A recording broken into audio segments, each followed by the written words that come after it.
The first time I saw the lake, it was nothing more than a dream scratched out on paper. Years ago, I had spent countless weekends with a shovel in one hand and a survey map in the other, slowly shaping a stretch of my family's forest into something extraordinary. What now looked like a serene private lake surrounded by pines and songbirds had once been dry earth, rocks, and hard labor. It was mine not just emotionally, but legally, financially, and historically. So you can imagine my disbelief when a smug group of HOA board members tried to tell me I wasn't allowed on their lake. It started on a cool Saturday morning. I had driven down the graveled path with my fishing gear, ready for a quiet day, casting lines off the dock I had built with my father before he passed. To me, that lake was more than just water. It was a living monument to years of sweat and sacrifice. But as soon as I parked my truck, a group of well-dressed people marched toward me like I had wandered onto private property. At the front was a woman with a clipboard, her lips pursed so tightly they almost disappeared.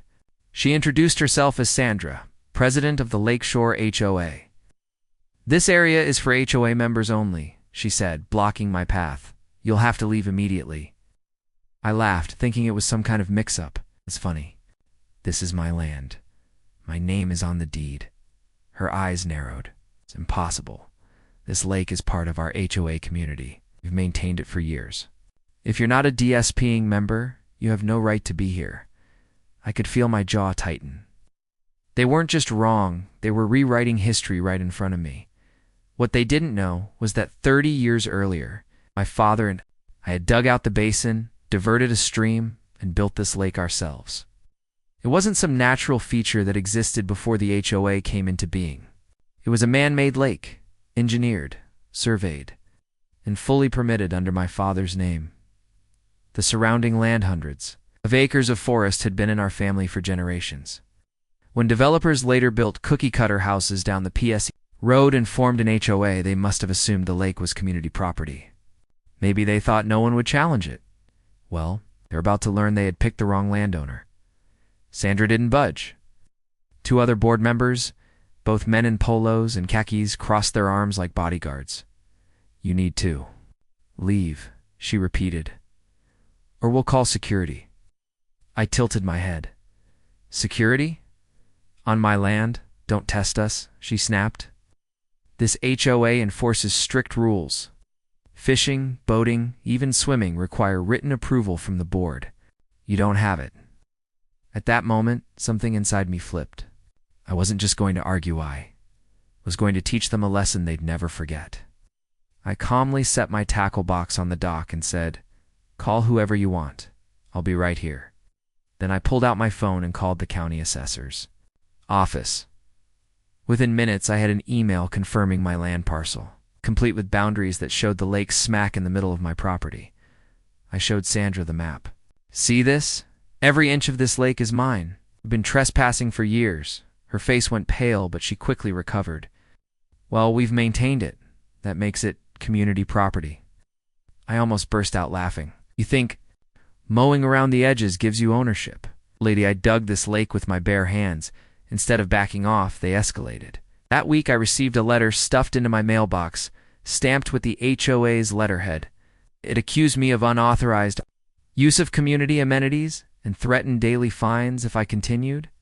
I knew then that this wasn't just ignorance. They were so used to bullying their neighbors that they thought they could bully me too. Big mistake. I dug through my father's old files and found everything. Survey maps, construction permits, water rights, and even old photographs of us digging. The first trench.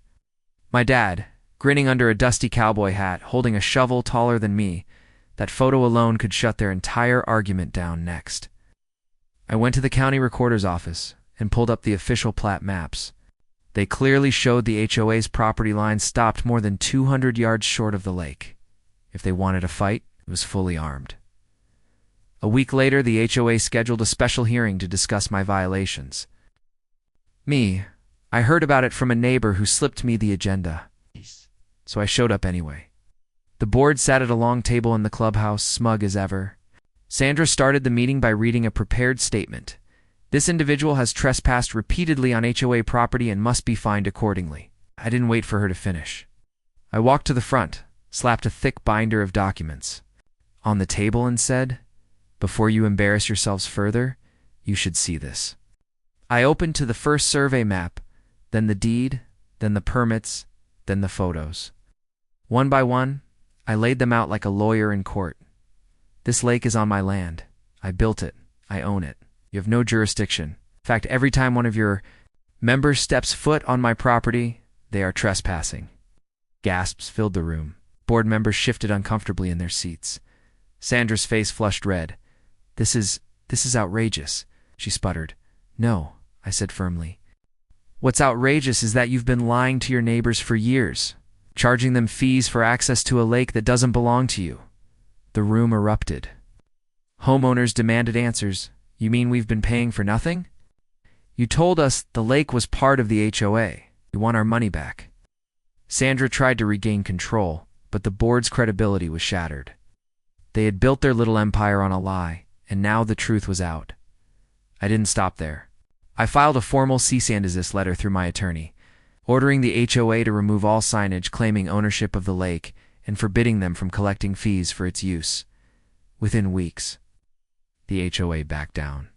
They took down their private HOA property signs, canceled their so-called lake access fees, and issued a sheepish letter to residents admitting the misunderstanding. But the damage was done. Homeowners were furious.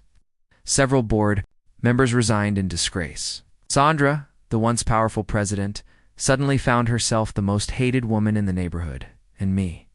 I went fishing every weekend, waving cheerfully at anyone who passed.